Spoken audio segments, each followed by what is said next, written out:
The night my son-in-law tried to use my daughter's inheritance to fund his secret business, he still believed I was just an old man with a failing car. He had no idea I owned the company that paid his salary, and he certainly didn't know that before the night was over, I would already have the evidence needed to take everything he had built away from him. My name is Arthur Bennett. I am 68 years old, and for most of my life, I have made a habit of being underestimated. I drive a battered 2006 Buick Lucerne. The passenger mirror is cracked. The air conditioner works only when it feels generous.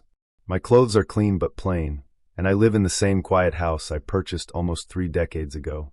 To my neighbors, I am simply Arthur, a retired businessman who spends his mornings tending roses and drinking coffee on his porch. What they don't know is that I built Northbridge Holdings, a private investment empire valued at nearly $2.7 billion. I own real estate, logistics companies, media properties, and private investments spread across several states. But I never put my face on the company. I never chased magazine covers or business awards. I learned something a long time ago. When people think you are powerful, they behave carefully. When they think you are powerless, they reveal who they really are. And I wanted to know exactly who my daughter had married. Her name is Claire Bennett. She is 33, intelligent, compassionate, and still has the same laugh she had when she was a little girl. After her mother died, Claire became the center of my world. So when she introduced me to Ethan Mercer, I tried to like him.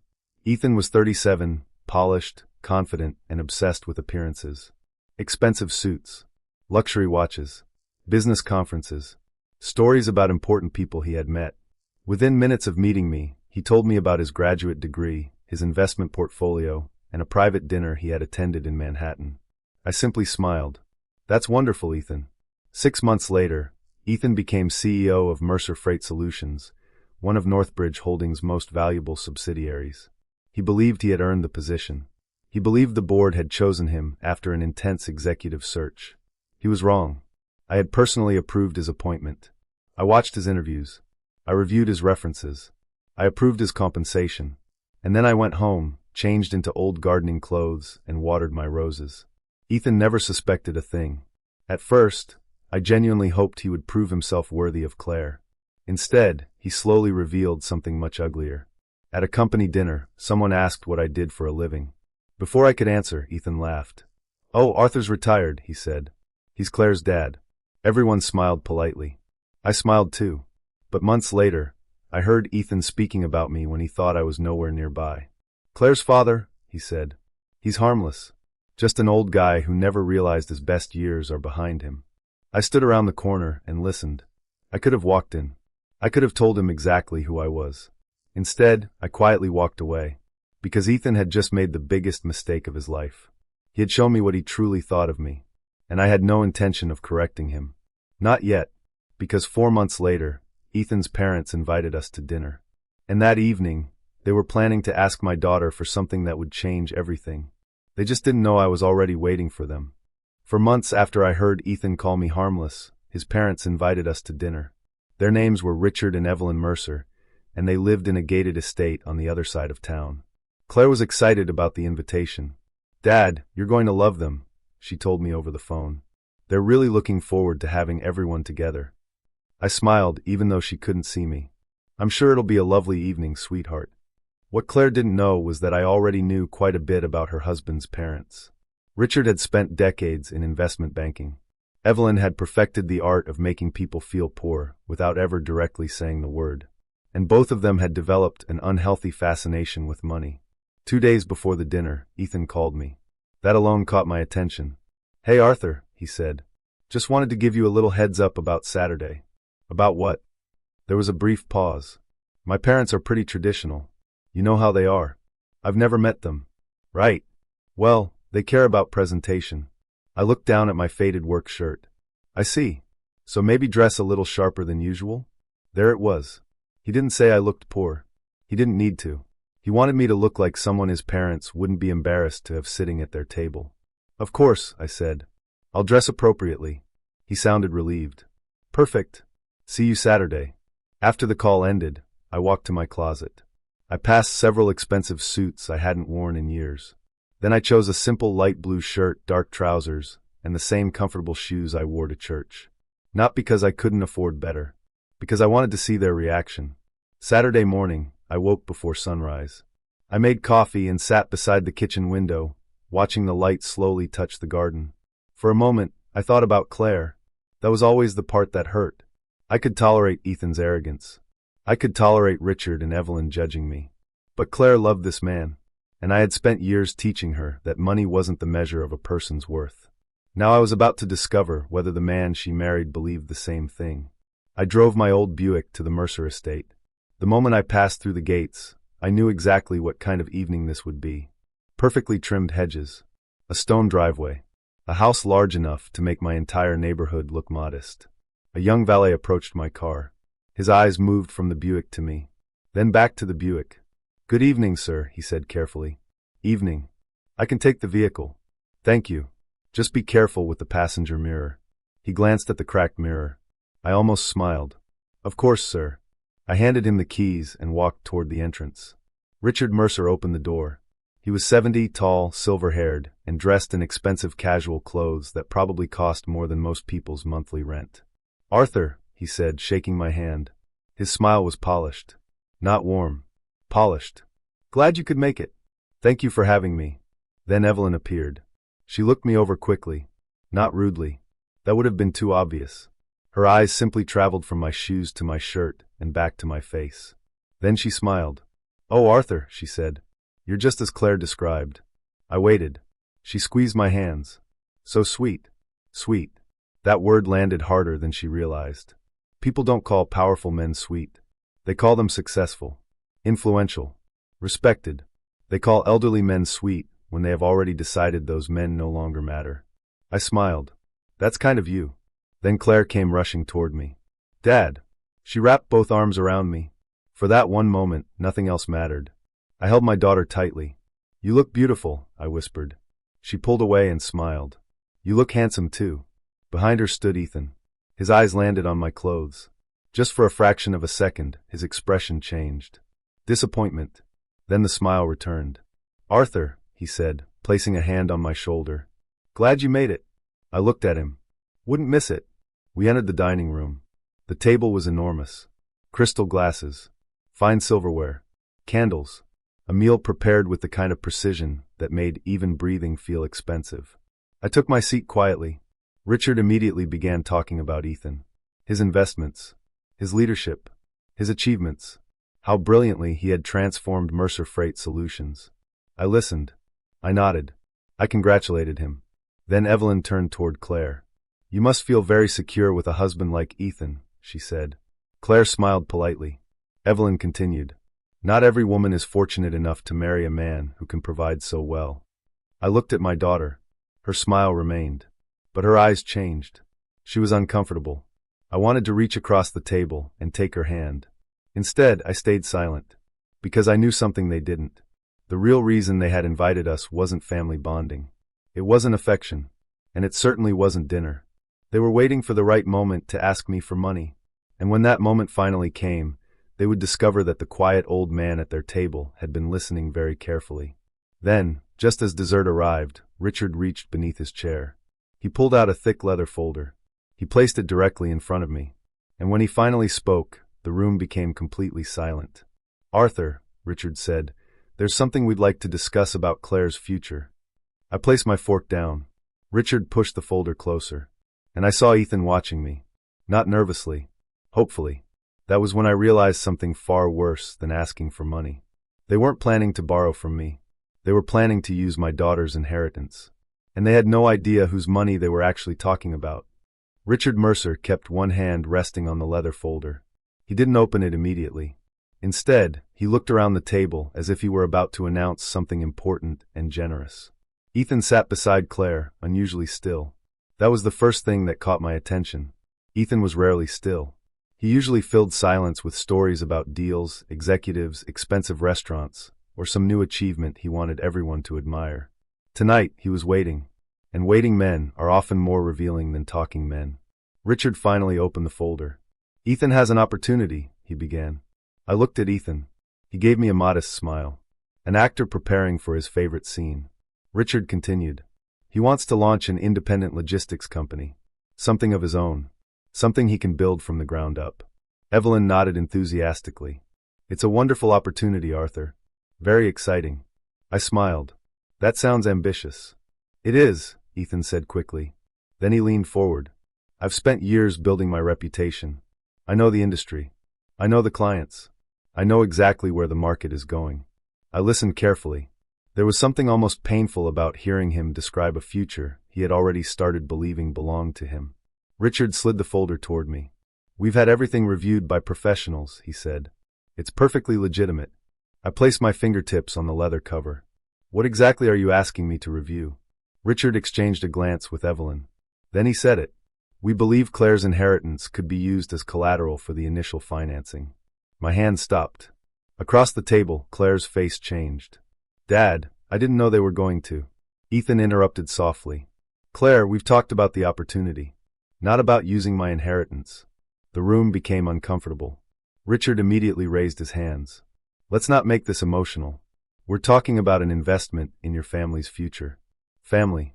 That word has been used to justify some terrible things. I looked at Claire.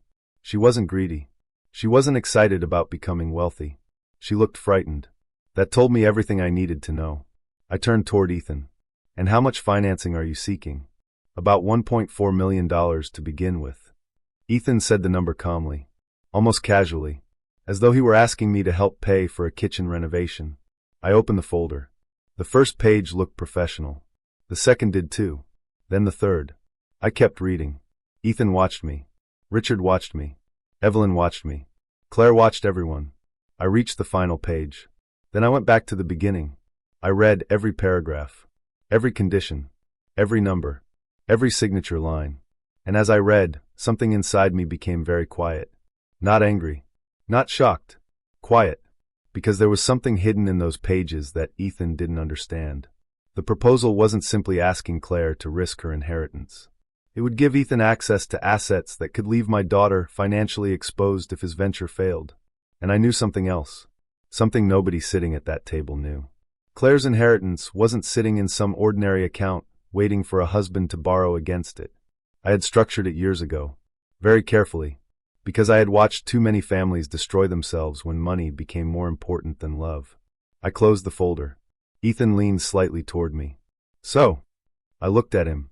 I'll need some time to consider it. His expression relaxed immediately. Richard exhaled. Evelyn smiled. Claire looked at me uncertainly. I picked up my water glass. You've clearly put a lot of thought into this. We have, Richard said. I can see that. And I meant it. They had put thought into the proposal. They had thought about Claire's inheritance. They had thought about Ethan's future. They had thought about how to make the arrangement appear reasonable. But they had failed to think about one thing. Me. They had spent years looking at my old car, my plain clothes, my quiet house, and my gardening gloves. They had mistaken simplicity for weakness. That mistake was about to become expensive. I stayed another 20 minutes. I smiled. I complimented the meal. I thanked Richard and Evelyn. I even shook Richard's hand before leaving. He held on firmly. Think about what we discussed, he said. I met his eyes. I will. Then I walked outside. The valet brought my Buick around. I handed him a generous tip. His eyebrows rose. Thank you, sir. You're welcome. I got inside and started the engine. The old Buick groaned before finally coming alive. I sat there for a few seconds. My hands rested on the steering wheel. I thought about Claire, then Ethan, then that leather folder. I didn't drive home immediately. Instead, I reached into my pocket and pulled out my phone. There was one call I needed to make. Not to Ethan, not to Richard, not even to Claire. I called someone who had worked for me for nearly 20 years. When he answered, I said only 6 words. Start a complete audit on Ethan. There was silence on the other end.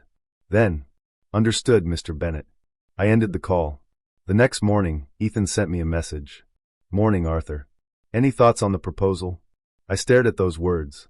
He believed he was waiting for my blessing. He had no idea I was already investigating him. I finally typed. Still reviewing it. These things take time. Then I put my phone down. But that wasn't the part that kept me awake that night. It was what I had noticed on the final page of the proposal. A company name. One I recognized immediately. Because it wasn't merely a potential competitor. It was connected to something Ethan had been quietly building for months. And suddenly, I wasn't wondering whether Ethan intended to betray my daughter. I was wondering how long he had already been betraying the company. The audit had begun, and 11 days later, the report would land on my desk. When I opened it, I would discover something so serious that even I would have to sit down. For 11 days, I said nothing. That was the hardest part. Not because I was angry, because I wasn't. Anger makes people rush. It makes them reveal their plans before they're ready. I had spent too many years building my life to let one arrogant man make me careless. So I continued my routine. I watered my roses. I drank coffee with my neighbor, Frank Dawson, on Wednesday mornings. I went to church. I bought groceries in the same old Buick Ethan had mocked. And every morning, somewhere in the city, people were quietly examining everything Ethan Mercer had done inside my company. On the 4th day, Ethan messaged me again. "Arthur, just checking in. Any thoughts on the financing?" I stared at the message. He wasn't asking because he cared about my opinion. He was waiting for access to Claire's money. I eventually replied, "Still reviewing everything. I'll let you know." A few minutes later, he sent a thumbs up. That tiny symbol told me more than a paragraph could have. He wasn't worried. He still believed the outcome belonged to him. What Ethan didn't know was that I had personally written the executive agreement he signed when he became CEO.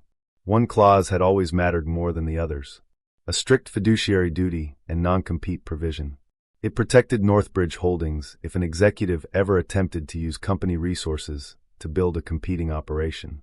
Ethan had signed it without asking enough questions.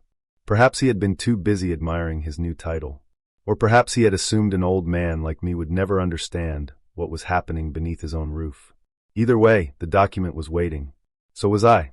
On the 11th morning, the final audit arrived. I opened the report alone in my study. At first, I read slowly. Then I stopped. I read the same page again. Ethan hadn't merely been thinking about starting another company. He had been building it. For nearly 7 months, he had been using company time, company equipment, internal contacts, and confidential relationships to prepare a competing logistics operation. Some meetings had happened during working hours. Some communications had been sent from company devices. Several potential clients had been approached through relationships he had developed while serving as CEO. And the most troubling part was that Ethan had apparently believed nobody was watching. I leaned back in my chair. For a moment, I closed my eyes. I thought about Claire. That was what hurt. Not the money. Not the betrayal of my company. Claire. My daughter had trusted this man enough to build a life with him. And while she was probably thinking about dinner, vacations, and the future they were supposed to share, Ethan had been quietly constructing a second future behind her back.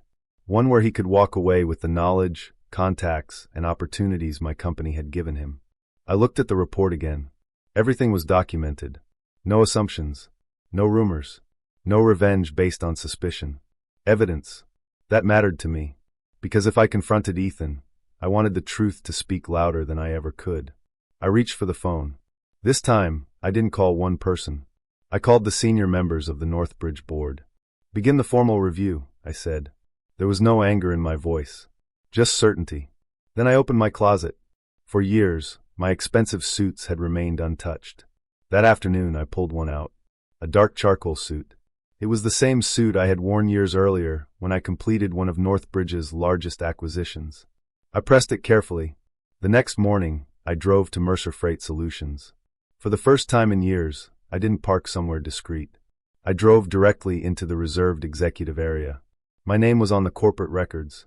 My authority was unquestionable. And for the first time, I wanted Ethan to see exactly who had walked into his building. I entered the conference room. Board members were already seated. 2 attorneys sat beside them. The audit folder waited in front of my chair. I placed both hands on the table. Then I looked at the clock. Ethan would arrive in less than 5 minutes. He believed he was coming in for an ordinary executive meeting. He had no idea what waited inside. I remembered him standing at that dinner table, smiling while his parents tried to convince me to risk Claire's inheritance. I remembered him calling me harmless. And strangely, I didn't feel satisfaction. I felt tired. Because somewhere along the way, Ethan had stopped being merely the arrogant man I disliked. He had become the man who had betrayed my daughter. The conference room door opened. Ethan walked in confidently, carrying his briefcase. Then he saw the board, the lawyers, the folder, and finally me. His smile disappeared. His eyes locked onto mine. For several seconds, nobody spoke. I watched the realization spread across his face. The CEO's search. His contract. His salary. The company. The dinner. The inheritance. All of it seemed to collide inside his mind at once. He finally whispered, "Arthur?" I leaned back in my chair.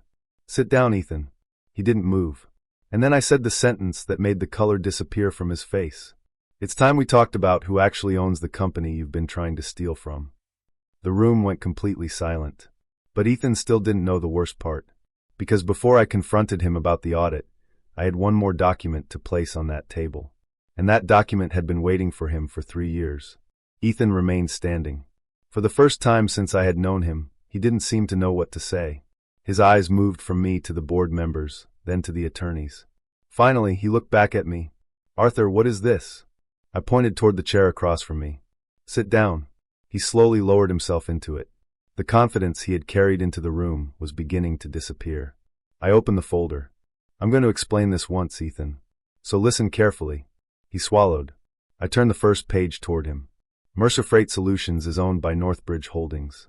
He nodded cautiously. "I know that." "No," I said. "You know the name. You don't know the owner." His eyebrows tightened. I continued.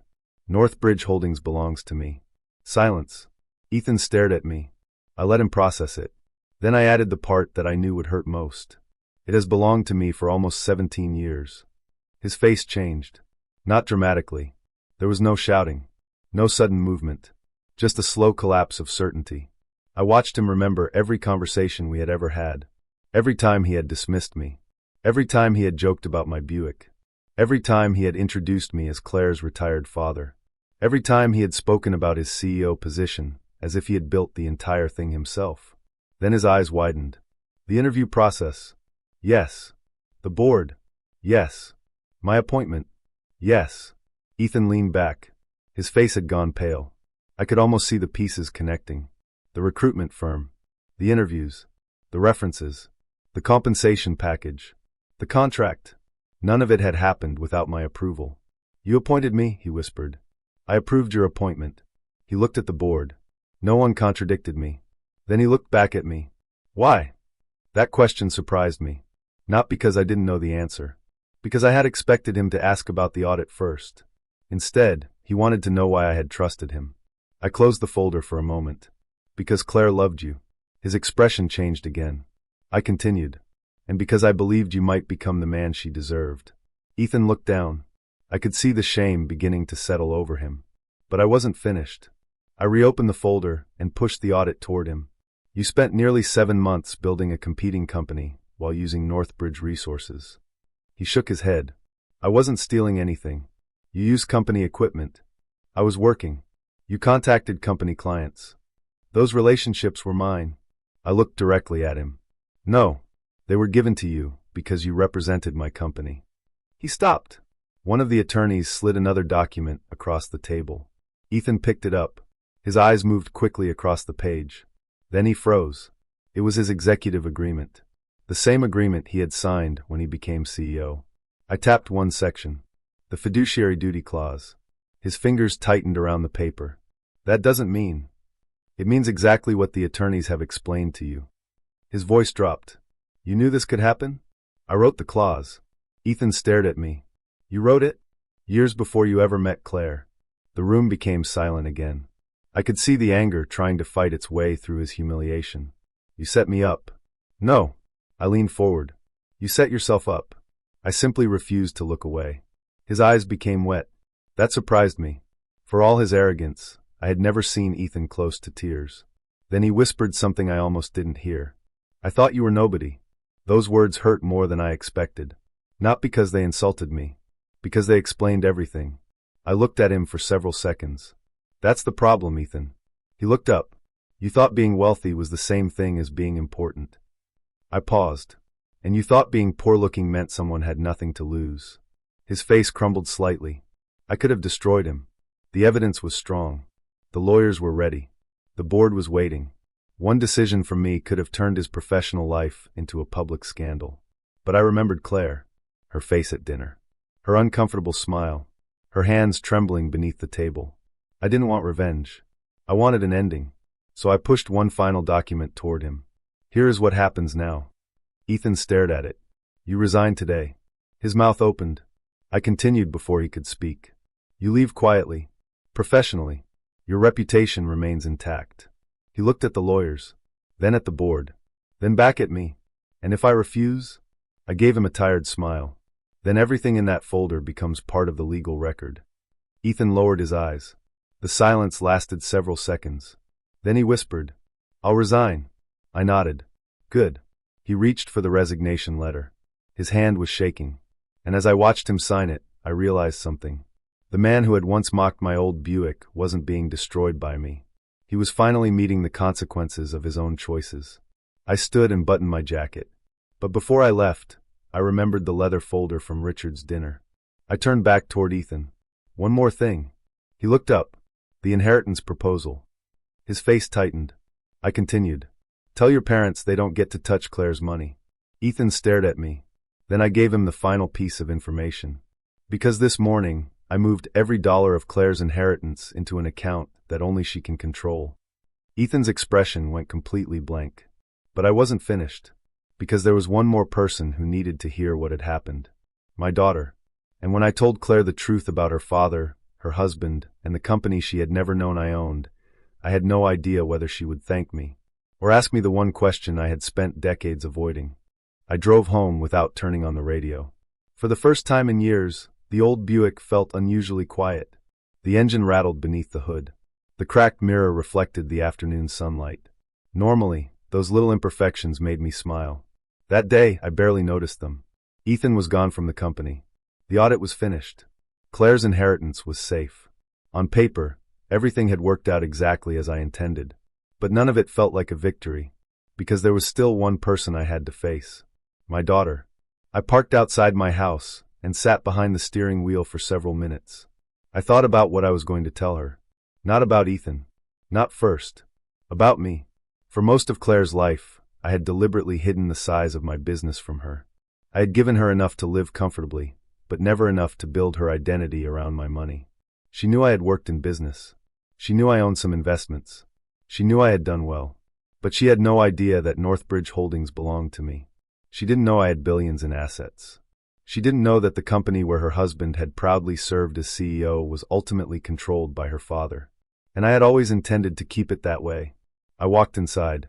20 minutes later, Claire arrived. She didn't knock the way other people do. She still had a key. She walked straight into the kitchen, just like she had when she was a child. I had already prepared 2 cups of tea. She sat across from me. For several seconds, she simply stared. Dad. Yeah. What happened? I could see she had been crying. That broke something inside me. I reached across the table. Come here. She moved closer. I took her hand. Then I told her everything. I told her about Northbridge. I told her that the company had been mine for years. I told her that Ethan's appointment had been approved by me. I explained the contract, the audit, the secret business, the meetings, the company resources, the evidence, and finally, I told her about the inheritance. Claire listened without interrupting. That was unusual. My daughter had always had an opinion. At 7, she had once negotiated an extra hour of television by presenting me with what she called a 3-point legal argument. She won. Now she sat completely still. When I finished, she stared at her tea. I waited. A minute passed. Then another. Finally, she looked at me. Her eyes were red. Dad. I squeezed her hand. She swallowed. Why didn't you ever tell me? There it was. The question I had been afraid of for years. I looked toward the window. The garden was dark now. I could barely see the roses. Because I wanted you to have your own life. Claire's face tightened.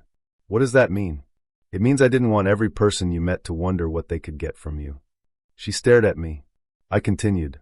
When your mother died, I realized something. Money can protect a person from many problems, but it can also attract problems you never knew existed. Claire wiped her cheek. So you hid all of this from me? I protected it from you. She shook her head. No, Dad. You protected me from knowing you. That sentence hit harder than anything Ethan had said. I looked at her. She was no longer the little girl who used to climb into my lap. She was a grown woman sitting across from me, asking why her father had spent decades hiding an enormous part of his life. I wanted you to look at me and see your father, I said. My voice became quieter. Not a company. Claire started crying. I would have loved you either way. I know. Then why? I looked down at our hands. Because I didn't want your choices to be influenced by what I owned. She shook her head. You should have trusted me. I couldn't argue with that. She was right. There are some truths a father hides because he thinks he is protecting his child. And sometimes, years later, you realize the protection itself became a wall. I stood up and walked around the table. Claire stood too. Then she wrapped her arms around me. I held her like I had held her when she was 4 years old. And for the first time that day, I allowed myself to feel everything I had been holding back. The fear, the disappointment, the loneliness, the relief, and the love, especially the love. After several minutes, Claire whispered against my shoulder. Does Ethan know everything? No. She pulled away. What does he know? I looked into her eyes. Enough to understand that he made a terrible mistake. She nodded slowly. Then she asked the question I wasn't expecting. Dad, what happens to him now? I could have told her he deserved nothing. I could have told her to leave him immediately. Instead, I said the only thing I believed. That part is your decision. Claire stared at me, and then her phone began ringing. She looked at the screen. It was Ethan. Her expression changed. She didn't answer. The phone stopped. Seconds later, it rang again. Then again. Claire turned the screen face down. But another notification appeared. This time, it wasn't a call. It was a message. She read it. Her face suddenly went pale. Dad. What? She slowly turned the phone toward me. The message was from Ethan. Your father isn't telling you everything. I looked at Claire, then at the phone, and for the first time since the boardroom, I felt something I hadn't expected. Fear. Because Ethan had just suggested there was another secret, and I knew exactly which secret he might be talking about. I stared at Ethan's message. Your father isn't telling you everything. For a few seconds, I said nothing. Claire looked from her phone to me. What does that mean, Dad? I knew exactly what Ethan was trying to do. He had lost his position. He had lost access to the company. And now he was reaching for the one thing he believed could still hurt me. My daughter. Claire, I said carefully, don't let him turn you against me. She looked confused. I'm not turning against you. I just want to know what he's talking about. Before I could answer, another message appeared. Ask him about the original ownership agreement. My stomach tightened. That phrase was specific. Too specific. Ethan didn't know every detail of Northbridge Holdings. But he had seen enough corporate documents during his time as CEO to know that the company structure was complicated. Claire noticed my expression. You do know what he's talking about. I didn't answer immediately. She stood up. Dad. I looked at my daughter, and suddenly the room felt much smaller. There was one part of my past I had never told Claire. Not because I was ashamed of it, because I had buried it long before she was old enough to understand. I walked to the cabinet beside the kitchen wall.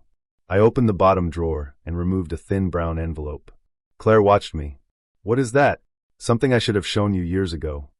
I placed the envelope on the table. She didn't touch it. What is inside? Your mother's handwriting. Claire froze.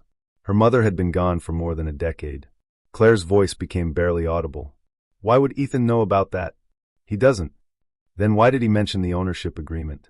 I looked at the envelope. Because he found something while digging through company records. Claire's eyes widened. I opened it. Inside was a photocopy of an old agreement. It had been signed more than 20 years earlier. Back then, Northbridge Holdings was nowhere near the empire it would eventually become. It was a small investment company. My wife, Helen, had been beside me from the beginning. She had believed in me when there was almost nothing to believe in. She had helped me build the first office. She had handled our books. She had stayed awake with me during the years when failure seemed more likely than success. And when she became sick, she made me promise something. I had never told Claire. Not once. I looked at my daughter. Your mother insisted that a portion of the company be protected for you. Claire covered her mouth. What? She wanted you to have something that could never be taken away by a husband, a business partner, or even me. Claire's eyes filled with tears. I continued. That agreement eventually became the foundation of your inheritance. She stared at the document. So Ethan knew? Not about your mother. I shook my head. But he may have discovered the structure. Claire's face hardened. Then he knew my inheritance was protected. Perhaps. And he still asked me to use it as collateral? I didn't answer. I didn't need to. Claire slowly sat back down. Her eyes were fixed on the paper. For the first time, I saw something change inside my daughter. Not sadness. Not confusion. Clarity. She had spent years believing Ethan was ambitious. Maybe too ambitious. Maybe arrogant. But she had never imagined he was willing to put her financial future at risk while secretly building another company. Then her phone buzzed again. This time, Ethan wasn't asking her to talk. He had sent a photograph. Claire opened it. Her face immediately changed. "What is it?" She turned the screen toward me. It was a photograph of Ethan standing outside one of Northbridge's private offices. Beside him was a man I recognized. Daniel Price, one of my senior financial advisors. I stared at the picture. Claire whispered, "Who is he?" I didn't answer. Because I knew Daniel. And more importantly, I knew where that photograph had been taken. It wasn't from 7 months ago. It was from nearly 2 years earlier. That meant Ethan's secret wasn't 7 months old. He had been planning something long before the audit had uncovered his competing company. I took the phone from Claire. There was another message underneath the photograph. "Ask your father why Daniel Price met me before I ever became CEO." My blood went cold. I had approved Ethan's appointment because I believed he was simply ambitious and arrogant. But suddenly, I had to question something far more disturbing. Had Ethan been studying Northbridge before he married my daughter? Had Claire's inheritance been part of his plan from the beginning? I looked at Claire. She was crying silently. I reached for her hand. "I'm going to find out the truth." She squeezed my fingers. "No, Dad." I looked up. She wiped her tears. "We're going to find out." That sentence hit me harder than I expected. For years, I had protected Claire by keeping her outside my world. Now she was standing beside me, asking to enter it. I nodded. Then I picked up the phone and called Daniel Price. He answered on the second ring. "Arthur?" "Daniel, I need you to tell me something." There was silence. I looked at Claire. "Did Ethan Mercer ever meet with you before I appointed him CEO?" Daniel didn't answer. Not immediately. That silence told me more than I wanted to know. Then he finally said, "Yes." Claire's fingers tightened around mine. I closed my eyes. "Why?" Daniel's voice became quiet. "Because Ethan wasn't asking about the CEO position." I opened my eyes. What was he asking about? Another pause. Then Daniel said something that made my entire body go still. He wanted to know how Claire's inheritance was structured. And suddenly, the dinner at the Mercer estate looked completely different. The folder.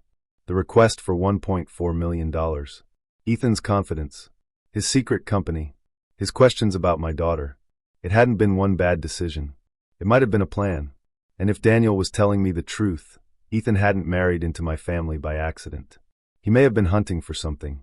And now I had to find out exactly what he had been hunting for. Daniel's words stayed in the room long after the call ended. He wanted to know how Claire's inheritance was structured. Claire sat across from me, staring at the floor. I could see the pain on her face. Not because of the money. Because she was finally understanding that the man she trusted had been looking at her future as an opportunity. I reached across the table and took her hand. "Claire, listen to me. Whatever Ethan planned, none of it changes who you are." She looked at me through tears. "Did he ever love me?" That question broke my heart. A father can prepare for boardrooms. He can prepare for lawsuits. He can prepare for betrayal. But there is no preparation for watching your child question whether the love she built her life around was ever real. "I don't know," I said honestly. Claire closed her eyes. I squeezed her hand. "But I know this. Whatever he felt, he doesn't get to define your worth." She began to cry. I moved beside her and pulled her into my arms. For several moments, we said nothing. I remembered her at 4 years old, running through our backyard with a scraped knee. I remembered her at 7, standing in front of me with her ridiculous television argument. I remembered her mother sitting beside me during those difficult years, telling me that our daughter needed something money could never buy. A normal life. A chance to make her own mistakes. A chance to discover who she was without the weight of her father's fortune hanging over every decision. That was why I had stayed quiet. That was why I drove the old Buick. Why I wore simple clothes. Why I never told Claire that her father controlled a company worth billions. I didn't want her to become wealthy. I wanted her to become herself. Claire finally pulled away. "Dad, I'm sorry." "For what?" "For thinking you were hiding things because you didn't trust me." I shook my head. I was the one who made the mistake. She looked surprised. "I thought protecting you meant keeping you outside my world," I said. Maybe I was wrong. Maybe sometimes protecting someone means trusting them with the truth. Claire wiped her cheeks. "And what happens now?" I knew what she meant. Ethan. The marriage. The company. Everything. That's your decision, I told her. Not mine. She stared at me.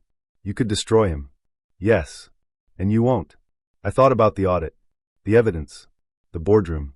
The moment Ethan realized that the old man he had dismissed was actually the person who controlled the company he was so proud of running.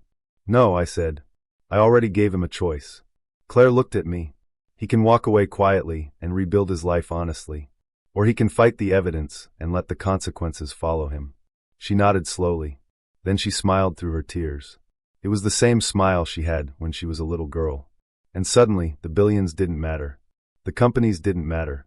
The boardroom didn't matter. I had spent decades building Northbridge Holdings. But sitting across from my daughter, I realized something. That company was never my greatest achievement. Claire was. The next morning, I went outside before sunrise. I walked into the garden with a cup of black coffee. The roses were beginning to open. My old Buick sat in the driveway. Same cracked mirror. Same tired engine. Same little machine everyone had used to decide what kind of man I was. I placed my hand on its roof. Still here, old girl. I smiled. Then I thought about Ethan. He had mistaken silence for weakness. Plain clothes for poverty. Age for irrelevance. And patience for ignorance. But the greatest lesson wasn't about Ethan. It was about how easily people reveal themselves when they believe you have nothing to offer them. Richard and Evelyn saw an old man. Ethan saw an obstacle. The valet saw a cheap car. But Claire saw her father. And that was all I ever wanted. Later that morning, Claire called me. Dad. Yes, sweetheart? I just wanted to say thank you. I smiled. You don't have to thank me. I do. There was a pause. Then she said, for choosing me over everything else. I looked out at the garden. No amount of money was ever more important than you. And I meant every word. Some men spend their whole lives trying to prove they are powerful. I never needed to. Power doesn't always arrive wearing an expensive suit. Sometimes it looks like an old man driving a battered Buick. Sometimes it sits quietly at a dinner table while everyone else talks. Sometimes it says nothing because it already knows the truth will eventually speak for itself. And sometimes the person everyone underestimates is the only person in the room who truly understands what matters. I didn't need revenge. I needed my daughter to be safe. I didn't need Ethan ruined. I needed him to understand the cost of underestimating people. And most importantly, I needed Claire to know that her value had never been measured by the money she inherited. She was valuable before the first dollar. She was valuable before Northbridge existed. She was valuable simply because she was my daughter. So if there is one thing I learned after all these years, it is this. Never judge a person's worth by what they display. Because the quietest person in the room may have survived more than you know. And the man you dismiss as powerless may simply be waiting for the right moment to reveal that he never needed your respect. He already knew who he was. And in the end, that's the only victory that matters.